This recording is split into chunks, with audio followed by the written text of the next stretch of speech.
This is Alive Sports. My name is Michael Opasi.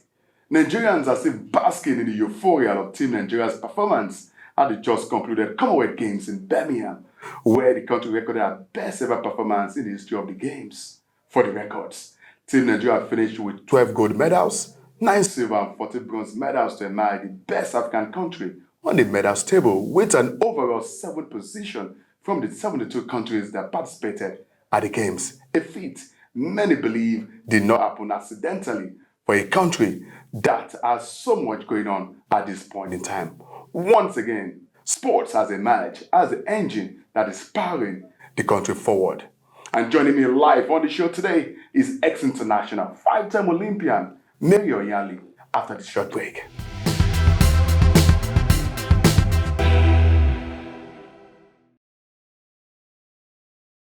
Welcome back on Alive Sports. I told you guys earlier on we shall be having a special guest on the show, and she's joining me live, ex-international, 5-time Olympian, Mary Onyali. Thanks so much for joining us on Alive Sports. Thank you. I'm happy to be alive. Definitely. We are talking about Team Nigeria's performance at the Commonwealth Games. You are just back from the Commonwealth Games. How do you want to sum up the performance in Birmingham? Where do I start? Once as an athlete, in 1994 Victoria, Canada, I helped Team Nigeria set the 11 gold medal, highest ever.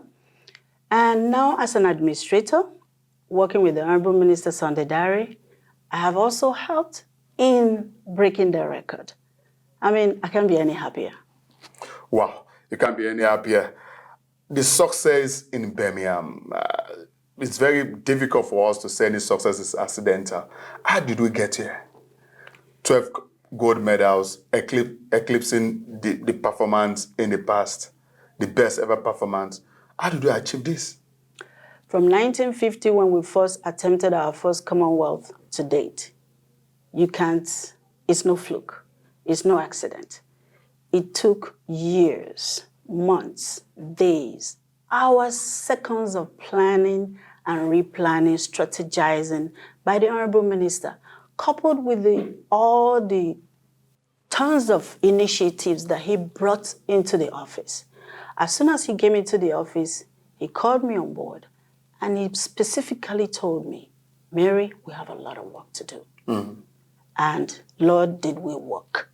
We worked tirelessly to this moment, and it's not over. As far as the Honorable Minister is concerned, he's the type that you run after, you don't walk with him, you run with him, because his mind, his body, everything is moving at a millisecond. He wants everything done on time, if not yesterday. So he is the man that never stops until he gets what he wants. That's the reason why we're here today, because he didn't leave any stone unturned. Let's take a look at when you were running and what is happening now, because at this point, the likes of Toby Amuson, Esebrume, they are the poster girls of our athletics, of even our sports in general. And we understand that they are on $1,000 monthly salary from the Nigeria Olympic Committee. They are part of the Adopt the Athletes initiative. And we also understand, aside from the both of them, we also have our other athletes enjoying this. During your days, was it like this? Yes and no. As the special advisor to the Honorable Minister, athletes' welfare was one of the best advices he could have gotten or he could have implemented. I told him that during our era, that money made everybody jump the hoops. Mm. If you give an athlete what he or she deserves, when he deserves it, he will climb Mount Everest for you and back.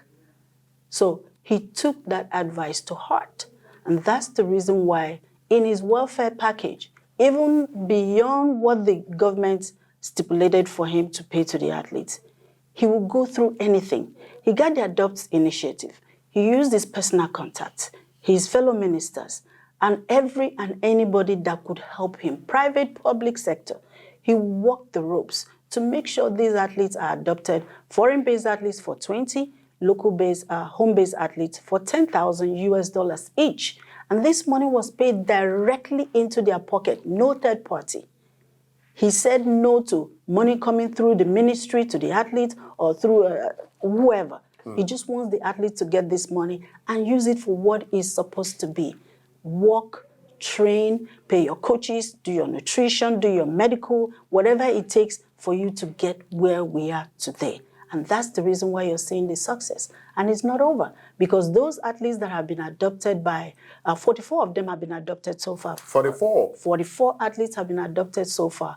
And we're about 85 on the list. So Wow. for those that have not been adopted, I'm appealing right now, using this medium to appeal to the public, please go ahead, take up all these athletes. Let them benefit, let them enjoy what the Tobis and the Aces and the Broomers, the two Broomers, have been enjoying so far. The state governors, a few state governors pitched in, but we would like for all the state governors, including FCT minister, to please come on board.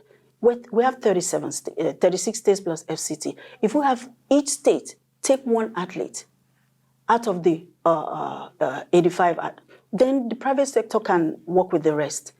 Trust me, we'll get more than what we'll achieve more than what we have achieved this time around come Paris 2024. Talking about achieving more than what we've done at the Birmingham Games, at the Olympic Games in Paris, one we want to say this is the best time because our sport is beginning to give us something to smile about once again. I'm talking about the next Olympic Games in Paris. Many will say the pressure now is on for Toby and they say, can Toby win that gold in France? See, we're benchmarking our successes and our joy on Toby and Brume. There are about 50 other athletes behind us. Remember, we have 38 federations, sporting federations. So all we need right now, like I said, is for these athletes to be empowered with funds, because sports is financially intensive. No matter how you cut it, if there is no money, these athletes can train, they can eat well, and you know, as athletes, we eat special meals. And the coaches that take care of these athletes, that's their 24 hours job. It's not even a 9 to 5 kind of job like many of us have. It's a 24 hours job. These coaches need to be paid. The facility where the athletes are training sometimes paid. The equipment they use, the nutrition, all of this is financially intensive. So let everybody come on board so that by Paris 2024, we're not going to be talking about only Toby and Ace. We want to be talking about our men, especially our men that haven't been doing well for over the years. Yes, since I started competing internationally, till date, it's women that have successfully garnered 85% of all the medals Nigeria have ever won in international competition. We need to put an end to it. Whenever I have such a question asked, I feel bad, talking about how bad the men did, because they're humans. They want to come out of this, but we need to help them. I want to say thank you so much for giving us the time on Alive Sports today. Thank you. Of course, in this shorter period that we've had with Mary Onyali, it has been incisive. We'll have another time to talk with her. This has been Alive Sports. We'll do this again next time. My name is Michael Obasi. Bye for now.